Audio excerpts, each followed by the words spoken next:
Welcome to the SMB Community Podcast with hosts Amy Babinchek, James Kernan, and Carl Polachek. Produced by Kernan Consulting and for the international MSP community. We are dedicated to making every IT professional a successful IT professional.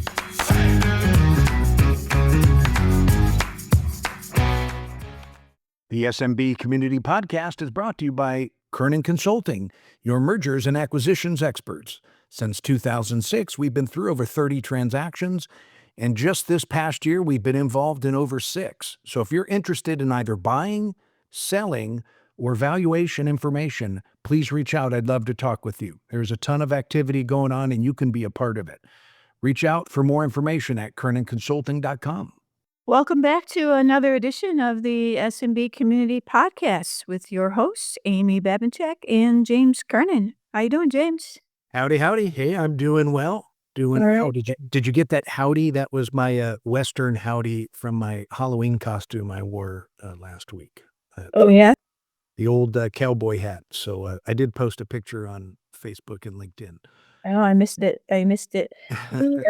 We typically have not gotten a lot of kids. In fact, I think it was last year we actually got 0. The weather was crummy last year. It did snow and rained and all kinds of stuff. And there are so many activities for kids now that aren't going house to house that I think, when the weather was crummy, parents just went, yeah, no, we've done enough Halloween.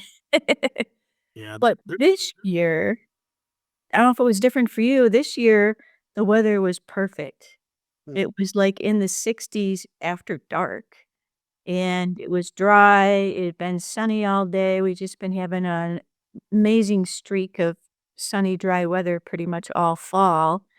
And we had 30 kids, probably a couple of more, but, I only bought 30 candy bars. So, when we ran out, we were out. And, that was amazing. That was the most that we've ever had in my neighborhood. So Yeah, we had quite a showing as well here. The weather was nice. It was cooler, but weather was nice, and we had a lot of kids come early. And we went big and bought the big box of the giant candy bars. You want to be that. Remember that as a kid? You'd go yep. get like little tiny pieces of bazooka bubble gum from someone, a Jolly Rancher. Then one house gives you the giant candy bar, and they were my favorite neighbor forever. So we were trying to do that. We went through those big candy bars pretty quick, the 30 pack. And then I did buy strategically my favorite candy in case there was any leftovers, Butterfingers, Reese's Peanut Butter Cups, and Snickers. But we didn't go through quite all of that. So I'm glad I went and picked up some extra candy. So, but yeah, it was fun week for sure. Good. We sound like we have the same mission because I only give out the full-size candy bars as well, and I'm hoping for leftovers. There weren't any this year, but, I'm with you, the house that gave out actually, the homemade popcorn balls were some of my favorites also. There was a house in the neighborhood for that. And then, yeah, the full-size candy bars, those were special. So we're always the full-size candy bar house too. Hey, DATTOCON happened this last week too. And, you and I have disparaged DATTOCON a little bit in the past. Not because of the conference itself, just that we don't hear anything. Like, Datto's spending a lot of money on this conference, and there's no buzz. Yeah. I don't see it in the communities. I don't see it. I see people going, and I see them coming back. And they'll mention about the party, but Datto released Kaseya rather released a new security package at an amazing price. And they announced their acquisition of SaaS Alerts. And, there was a little bit of press in the tech press, but there is no buzz amongst the IT community. And that's, The only that's buzz I saw was from all the parties. yeah, I saw pictures of parties and stuff like that. But, you should, It gosh, you brings some should, good You bring up a good point, though. They're missing a huge PR opportunity of having a major announcement. You want to learn something new at these events. That's why people go in person, not just to go to a big party. We all could do that, but you want to hear something noteworthy and be there, for some historic announcement. But I think again they missed an opportunity there. Yeah, so if Kasey is listening to us next year, make sure your attendees are buzzing about the content. Right. Right. Yeah, you wanna learn, and it's an educational opportunity to get everybody on board. Yeah. That's why I think Amy and I should be invited to come speak, right? Maybe that's a plug for us to go speak and bring some good content. A good point. Maybe they got the wrong people on stage. If they had us, there would be a lot of buzz.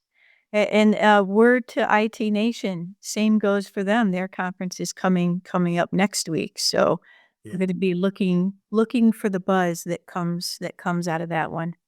right. All right, we've got a MSP question of the week.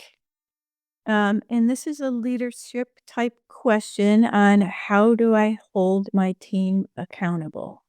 Yep. Yeah, that's a good one. I hear this a lot. And also what's interesting is I just saw a coaches poll that went out on social media on LinkedIn, and on the top response that people said, "Why would you hire a business coach? Why would you hire a coach?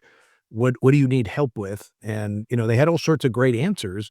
The number one answer that came back was to be held accountable, to get things done and to be held accountable. So, Well, it's interesting, isn't it? Because when we think of accountability of your team, um, that whether or not the team members are being held accountable, how well they're achieving the goals, those are a lot of times people think those are just measurements of the employees, but that's measurements of the management team too. right, right, Like if your people are not doing the thing you're doing and they're not being held accountable and they're not up to snuff, that reflects badly on the management. So yeah, if your team you have trouble holding people accountable, that would be a good reason to hire a coach for sure. yep, exactly, exactly. But when I hear the question, how do I hold my team accountable? I kind of break it down into a couple different areas. Number one, I think we need to make sure that you create goals, not just for the company, but for the department, and then also down to the individual. I think it's really important to have department individual goals, and it's important to compare the actual performance to what the goal is. There's normally a gap, and you want to communicate that on a regular basis, at least a weekly basis, if not a daily basis. So, creating goals would be number one. Then communication of how we're doing. So, most organizations, I would recommend having a weekly team meeting where you can go through the numbers, go through issues, talk about what we need to do, what your week looks like. If you have a hybrid team or a large, or employees that are remote, maybe consider doing a quick daily huddle, 15-minute huddle first thing in the morning, get everybody fired up to do a check-in.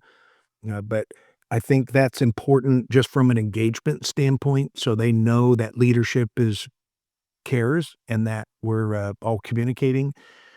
And then to me, I wanna define accountability. Accountability to me is just communication, and most people think accountability is negative. I felt when you asked that question, I felt a lot of the technical people. Most MSP business owners are highly technical, and they're also introverts. Most avoid conflict. It's not conflict. Accountability is not conflict. It's just communication. You're just communicating how they're doing to the goals. So take that from a reporting standpoint, emailing, talking, that's important. And then my last point I just want to say is make sure you train people. Um, the training part, and we've talked about this before, set goals and expectations in writing, train your employees to meet and exceed your goals, and then you can hold them accountable. And if you don't do the first 2, set the goals in writing and then train them, it's really hard to hold people accountable. So don't forget the training part. That's important. It's super critical. I'm glad you brought up training. That's always been my pet peeve. I see that under investment in training not just amongst IT businesses, but even saw it in my clients as well. Um, and then they wonder why they're not getting peak performance out of people. Right. I mean, of course, I just used the phrase peak performance, which immediately sent my mind off into sports. But the analogy of that actually really works really well here. You can't go out and be number one unless you train, Right. and that so applies to our businesses in this industry. And you can't hold people accountable for something that they don't know how to do, Exactly. Yeah. and they don't know how to do it well. Like they're just going to wing it, or they're just gonna learn it by osmosis. That doesn't work. That'll lead you straight to mediocrity. And we've had some good training partners. If any of you are looking for a training platform, a training community, there's a lot of really good content out there on the SMB Community Podcast. We've Carl Polachek's IT SPU, Service Provider University, itspu.com. That's a great community for training. Both Amy and I have taught classes up in that community before. Empath is another big up and comer that's coming, that's doing really well. Mm. They've got a very broad range of training across the board, from professional sales training, technical trainings, leadership, culture, lead gen, project management, all across the board. And then, Chip Reeves' uh, organization, Bigger Brains, is another good one, but that's more on the technical side, right? Yes and no. I mean, I have taught classes for him on the technical side for administrators, but a lot of their content is end user training materials, how to use the apps and that kind of thing. And then he also has culture and compliance training as well. So it's really pretty well rounded materials over there. Yeah, we lack no there's no lack of opportunity for training in our industry at very low cost. Right. So there's no excuse for not having all of your staff on a regular training schedule. Yeah, I agree. I've always said, as a leader of your organization, it's your responsibility to make your employees better. And how they get better is they need to train up and fine tune their skills and learn. Yes, yeah, this industry doesn't stand still. If your employees are standing still, well, that's a problem. All right. Let's talk about that was a good great conversation. I like that.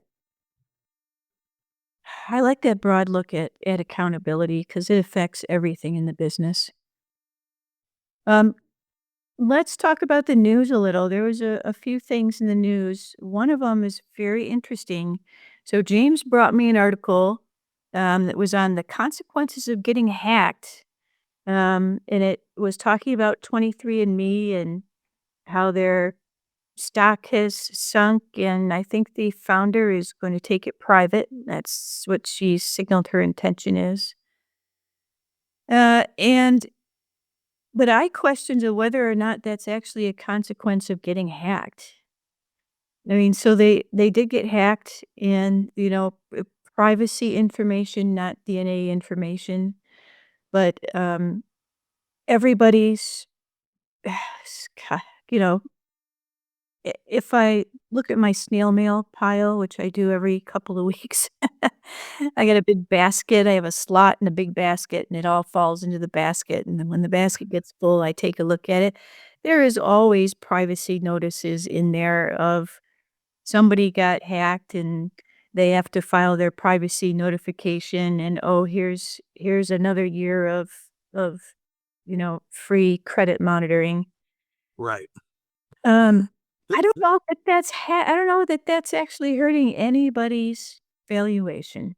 Yeah. Well, you bring up a good point. Maybe it's a lack of innovation over the past few years. The article actually said 3 Mm. years ago, their market cap was higher than Apple. I mean, think about that. That's pretty stunning. The concept behind 23andMe and the DNA testing is really cool, but the database that they have is worth a lot of money. And I read it, and, maybe it's a little combination of both, maybe a lack of sales recently because of the hack, and then maybe a lack of innovation where they haven't done anything else new. I'm more concerned now, what if they sell to some big insurance company and, they get access to, everybody's, medical records and know the history of different family members and whether if cancer runs in their family or not, that I'm Uh, I they are regulated by the FDA, and I think they'd have something to say about that. yeah, I So so it might that's probably a concern, but hopefully the FDA is on top of that and will handle it appropriately. The I am a member of 23andMe. I absolutely love the concept of it, and for me, I'm happily give them my DNA and everything else they wanna know. I sort of view it as donating my body to science, but I get to watch the science happen. yeah, They have produced some really, really excellent science and had some great breakthroughs. What they haven't been able to figure out how to do is to turn that into money. hmm, And they always knew that, selling their test kits was not gonna drive the company. What was gonna drive the company is the data-based research that they were able to generate, and that hasn't happened. So, um, they got squashed by the FDA and, right out of the gate. They didn't FDA said, "Oh, DNA isn't health information, and you can't sell it that way."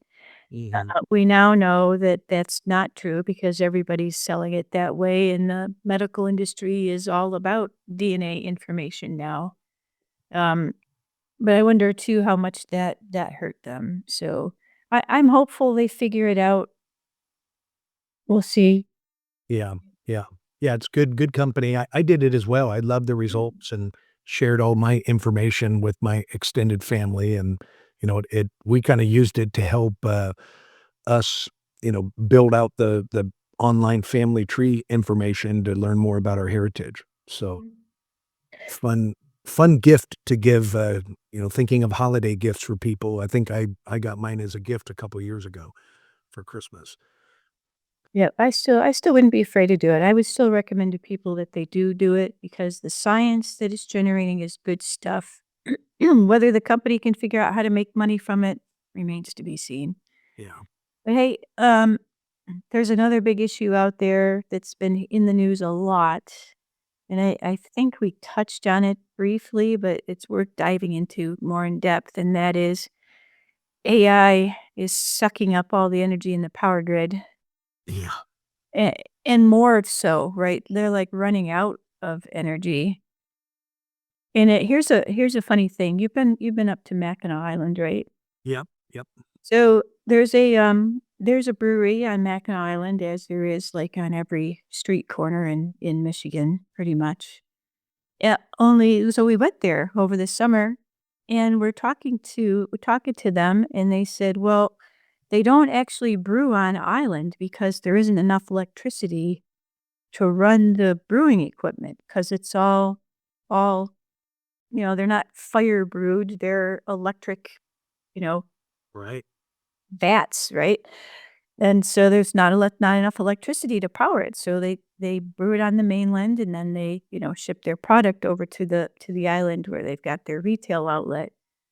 But that's just kind of tangentially related to the world running out of power. Right? Yeah. That's a little small example, but these AI data centers, they're so huge that they're looking at nuclear energy. Yeah, exactly. I mean, that's what jumped out to me.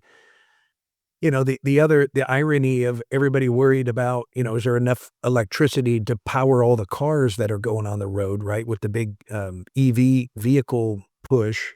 It's the data centers that are sucking up all the electricity out there, so they're looking at all the alternative energies, and I know nuclear energy is not very popular, but, what's one to do? So, these Well, massive data centers going in and just right here in my backyard in around the Omaha Council Bluffs, right off the Missouri River, it seems to be a hotbed. I think there were 6 massive data centers that went in, Facebook, Yahoo, um, Amazon had one.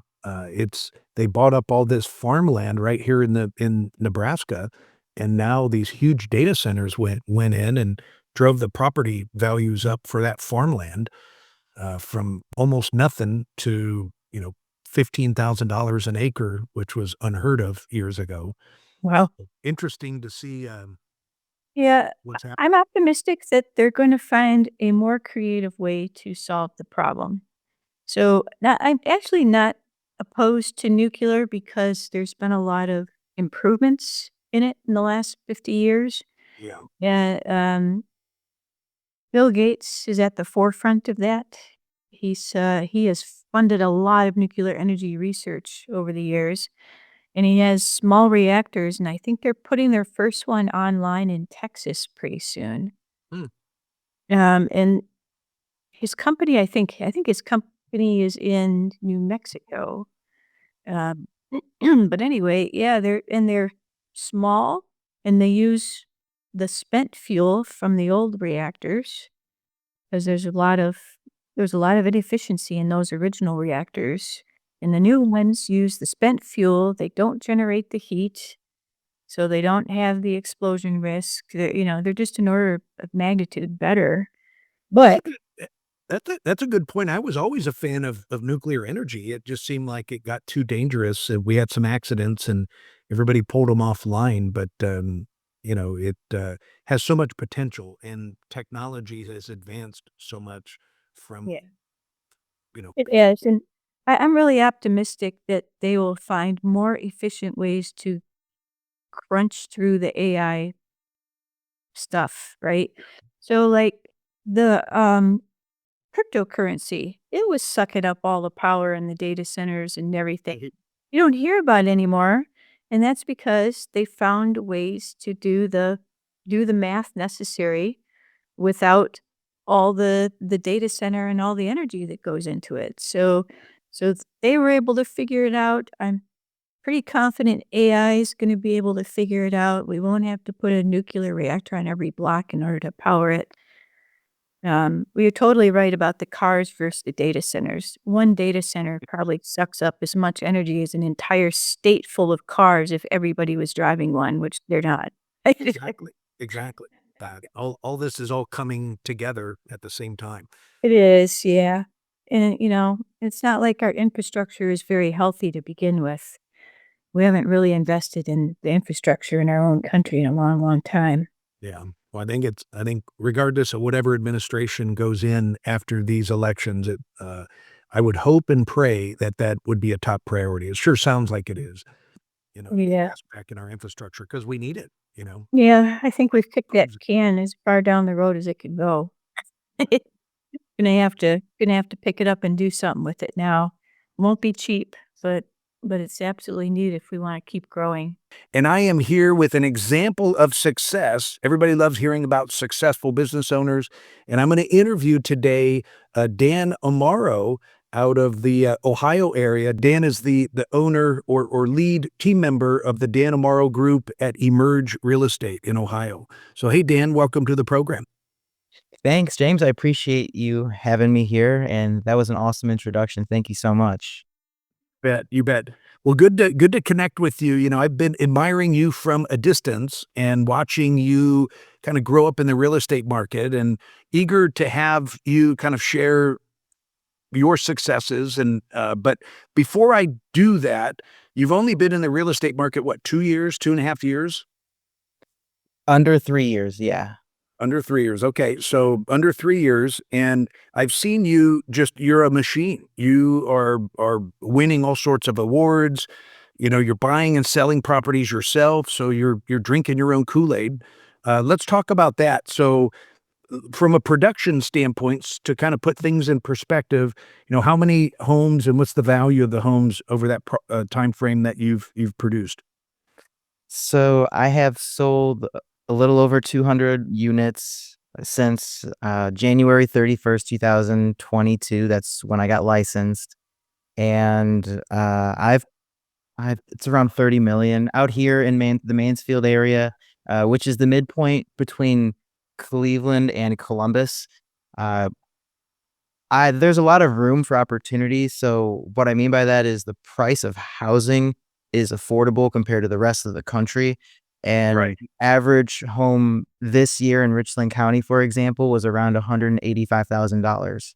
That's like that was the median house price in the markets that I'm selling in. My average, the average price of the home that I'm selling is around that as well. Yeah, that's awesome. So 200 plus homes, that's amazing in a short period of time. And you bring up a good point, you know, there's a $30 million home, for sale out in California, right down the street from my old place. I mean, those houses in whatever market you're in, it could be really low or really high. Selling 200 plus houses anywhere is just super impressive. So, and again, as I said, I kind of been watching you from a distance and I see that your success, you're all over social media. If you haven't, if you're not following Dan, you should check him out, Dan Amaro. I'll drop his contact information in the show notes. So make sure you follow him on social media. But you do a great job with your videos and kind of showing prospects out in social media land, what you're doing and how to do it. So I've always appreciated that. So tell us a little bit, just from a big picture standpoint, what were some of the greatest challenges that you've run into? The real estate market's tough, especially post-COVID. I mean, the interest rates over this past year have gone through the roof. Inflation went through the roof the last couple of years. I mean, it's a tough time out there. And normally inventory's low, or at least it is here in my part of the country. So what were some of the big challenges that you faced and how did you overcome them? So, I'm not sure what the exact percentage is, but it's something high, around 60 to 80% of new realtors get out of the business within 3 years. So, I didn't know that until after I passed my test, but when I passed my test, I was so deep into it, I was already waking up every morning before I would work out to study real estate to pass the test. I was already, before that, studying investment properties on biggerpockets.com for fun on my own at 5 a.m. when I didn't know how I would purchase them. I didn't have any money to do it, but I had a vision. I was extremely driven. So when I passed the test, I was like, okay, I have all this knowledge, but didn't really think about implementation and execution of like, okay, I've done sales before, but where are these people I'm selling to now? So I didn't think thoroughly about lead generation or because like in retail sales, I've always just naturally had to convert leads, but lead generate was something that I never really wanted to do. And that's why I think, frankly, most realtors don't do it because cold calling and door knocking usually isn't fun, Right. especially if that's what you have to do to get the business just to work, which is kind of what I realized the first 2 weeks I was cold calling, getting no slammed in my face. No one was nice at all until someday when I was on a break, someone cold called me asking if I would take a referral from them. I was like, "Oh my god, thank you. Yes, someone I can work with," and they ended up being my first client. So from there, having a taste of it, just getting a taste, I was like, okay, it was like blood. I'm and being a shark, just Amazing. Yeah, I love that. It's the hardest deal to close is always that first one, and congrats, you got that monkey off your back, and so that was a referral that came in, and then everything kinda took off from there. Um, you know, I see your drive and your persistence, and I wanted to ask, from your perspective, what are some leadership qualities that you have that you feel make you successful, that make you different or better than your competition? mm, something that I believe in is not reinventing the wheel. And so things that have worked for me personally, and like, I guess, you only know what you know, but you can educate and self-develop. But things that have worked for me have always been led from the front. So having someone show me from a stranger to closed client for life, um, like no one did that for real estate, but my very first sales job ever, they did for DirecTV inside Costco's, which if no one would have shown me how to get somebody walking through the door, getting their attention, hooking them to come to the table, doing the presentation well enough to show value for them to sign up for the product, calling to put the product in for a sale, showing it from start to end. I would say that's my biggest trait is just making sure people understand within my company, not just my teammate, but my assistant, my virtual assistant. my media guy, making sure they understand exactly what I'm asking for, and if not, showing them myself, even if it takes extra time. Yeah. Yeah, that's awesome. And just some qualities that I see from my side. I've seen you in your career and you're just what I call a go-getter. You just go out there and go make it happen. You're not the normal Joe. It's 8 to 5 and yawning at 4:30 and you're ready to go home. I mean, you think of this stuff all the time. I can tell by your passion on your videos and what you're out there doing. And the other thing we didn't even get a chance to talk about it is, again, you've got 6 investment properties of your own, and tell us about this last one that you had. I think you bought it with no money down, and everybody thinks that's impossible nowadays. Why don't you educate us of what you did on one of your properties? Yeah, so I'm gonna bring it back to the first investment property I bought, because that's where it starts at the first investment property I bought. I pulled money out from my 401k, and this is when I didn't have any money or a job. This was a journey that led me to become a real estate agent, was through buying this property. So I was making $16 an hour. I didn't know I had money from working at AT&T prior in my 401k. So when I stumbled across this and I was already working in the morning for a year, figuring out and understanding this, and like, "Oh, wait, it's like, I can do this now? Oh my god, I'm gonna do this now." It's like the preparation and figuring out I have the money led to this moment where it took 6 months finding my first rental property. We found my rental property. It was being underutilized. At one point in time, it was a quadplex with a store attached to it. The guy who was living there made it just a hangout house and combined the upstairs apartments together, and he would just go all around and hang out. So when I bought it, I turned it back to what it was supposed to be. I used the store as storage for all of my building material and renovation stuff that I do, because I don't want it at my house anymore. When I bought it, I rented it out. I renovated the entire triplex this year and raised the rents, so the value of the property appreciated a lot as Yeah. I pushed it in, and the rents raising helped. My next door neighbor also sold and had it appraised, at 180,000. I bought mine for 70,000. So it was, like, just really encouraging and a lot of momentum. I closed on the second loan to pull my money back out of that property that I put into it, and that money is how I'm buying my next property tomorrow. Nice. Nice. Mhm. All right. Well, congrats on that. Yeah, and good point. It all starts with that first one, and then you use the equity out of one for the second one, and so forth and so on. And then is the long-term plan, are you gonna hang on to some of those properties that cash flow out and let them appreciate and cash flow?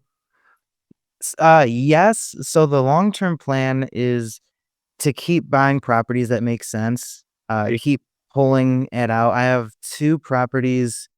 Well, yeah, I have 2 properties with cash, so I have 2 options to keep pulling them out and putting them back in, so I don't have to really come out of money anymore, and the goal is to buy them under what they're gonna appreciate now, so I'm actually gonna be making money when I take the second loan. Nice. Nice. Awesome. Love it. Mm. Love it. So let me circle back into what makes you successful as a real estate agent. We just talked about drink your own Kool-Aid, and that's really important. You know, Someone like myself, business coaches, consultants are a dime a dozen nowadays. It seems like it's the most popular job in America today. And most of the business coaches have never been there, done that, or if they had been, they were failures. And, I've always prided myself in being honest, but, bought, sold, owner ran 7 different tech companies, grew 'em all into multi-million-dollar successes. So I've been a part of a lot of successful organizations.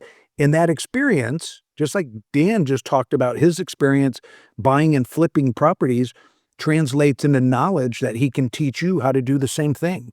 He knows that golden number of what cash flows out, what's a good deal and what's a bad deal. So that's a really important point. But let me. So here's something I want to ask because I think it's really important in all business industries, not just real estate. But you said something a moment ago that really stuck with me, and you said you made a customer for life. Now, how marketing wise Dan, how do you stay in touch with your customers over time? Once you sell them a house, I know it's not one and done. You stay in touch with them. What do you do? I do a variety of things. So, it's not even like when we close, it's the process of going to close. Like we become almost cousins, uncles, aunts when before we close, we're closing, we're related now. And so from that, like I set the expectation. We're going to be in touch. Like I'm your realtor for life. If you know anybody at all, please connect us because that's my livelihood. And I don't take this lightly. I tell them my dream and my story. I tell them, 3 years ago, I dreamt of doing this, and I don't take it lightly. Thank you. Nice. I love that. Yeah, but although I do it, I keep up with them. I'll actually call them. I'll comment on Facebook. I have like a touch system. So I think they'll get a total of 20, 30 touches of contact somehow, whether it's a text, it's a call, Facebook comment, message over 2, 3 years, and then it like resets. So over CRM, do you keep all your contacts in? Do you have kind of a central database that manages your contacts? Of course, yes. I use Bold Trail. It's by Inside Real Estate. It's pretty cool and intuitive. They got me hooked on a 14-year contract. Wow. All right. Well, that's confidence stepping into that. I love the boldness. So, to everybody listening, the importance, all good marketeers like Dan use a strong CRM tool, and you've got a strong process, you've got to be in the right place in the right time to sell something to someone, and you need to have multiple touches in a consistent way to just stay top of mind. It's like that in any industry. So here's something else I wanted to ask you, kind of a kooky question, but as part of your personal relationship with these customers, when you sell them something, a lot of people, when you make your sale, you give some kind of gift, right? A gift basket, an edible arrangement, a thank you card, what have you. What do you guys do in your practice? So I would say it's very unique. Whatever anyone wants to do out here anyway, they do it. There's nothing that's a standard. I personally will give someone a Ring camera because normally that's the first thing people are gonna buy for their new house is a Ring camera, and it's like, "I was already thinking about you, I got you, here you go," and that works out. If it's a, like, high-end client, I mean, I have purchased a custom painting of the house for a client when we closed. That was pretty cool. Nice. Yeah, that's cool. Yeah, and I love that you customize it based on what you think the client wants and needs. I think that's smart. There's a lot of people that have cookie cutter, like everybody gets a basket of cookies, but what if they need to eat gluten free, Uh, there's you don't want to screw that up. So that's really cool. And then what would you say would be any advice that you would give to someone who's just starting up in real estate? Again, what a tough job to really get rolling and get established. You've got to make your own cold calls. I mean, what would you say to someone that's just starting out to keep them motivated? So someone just starting out, like, they just passed the real estate test, Yep. like, Yep. day 1 sales world, go make a sale. I would say the first thing that I'd recommend is training, just sales training. Yeah. Know how to have conversations on the phone because if you can do that, you can probably do it in person. Along with that, though, I would say this that I haven't heard before from somebody else in real estate anyway. I didn't have goals when I came into it. I just needed to make it. Like I just had to make it, and then once I did, I realized the things in my previous life was a lot harder than what I just went through for this. I would say go in with like no number goals, like no actual set numbers other than like leave it all out there. Like you'll know at the end of the day if you made all the calls you could make, if you called the people you were supposed to call, if you responded to text messages, if you checked your email, like you'll if you have any accountability, you'll know. All in. Be all in. Yeah. You create now. I mean, I know this is advice for people just starting out, but just be all in. But would you recommend any kind of, KPI or goal for them once they kind of get moving to have to kind of keep them motivated? Yes, and I gotta go back a second. Don't go all in on real estate once you start, because I still worked a job when I was doing that. I had to, like I said, I didn't have goals other than just to make it. I was in a situation where I could work whenever I wanted and still do real estate if calls came in, but it got to a point when I was doing my job, my phone was blowing up. I could not do my job anymore. So it was like, "Okay, I cannot do this job." So it became obvious to you that it was time to go full time. Yes, and it got to I did the math with, my mentor manager, and he, like, did the math on paper for me. "Okay, so how much do you make an hour? 'Kay. And how much do you make on a small closing? 'Kay. So you'll need to work this many hours to earn 1 closing. How many hours do you work on that closing normally?" I was like, "Wow, a lot less." Well, James, that's all the news that hit us today. Yeah. Where are you gonna be? What do you have coming up next? So I'm actually home for a couple weeks, and then I'll be back out on the road here the first week of December. I've got a mastermind event in Scottsdale, Arizona. It looks like we've got record attendance lined up for that. That'll be at that Talking Stick Resort. So if anybody's interested in getting a SMB Community Podcast VIP free pass, just reach out to me at james@kernanconsulting.com. We'd love to see you there. We are casting it on Zoom, but we're trying to get, the full experience is when you're there in person. So I would encourage you, if you're even remotely close to Arizona, please plan on attending. It's a 2-day event, so even if you come one day, you can still learn a lot. We've got a ton of great speakers lined up. Really excited about this. Well, this will be our finale event of the year. And then the following week, I'm going to be in Dallas, Texas, December 11th, speaking at a channel program M&A event. So looking forward to that as well. But that's All right. that's creeping a little close to Christmas for me. So, but I'll be home after that. Yeah, well, I'm a homebody through the end of the year, so, Oh, jealous. yeah, I not don't have any plans to go anywhere. Did a couple of virtual events and a physical event last couple months, but November and December going nowhere, so I'm happy about that. Awesome. All right.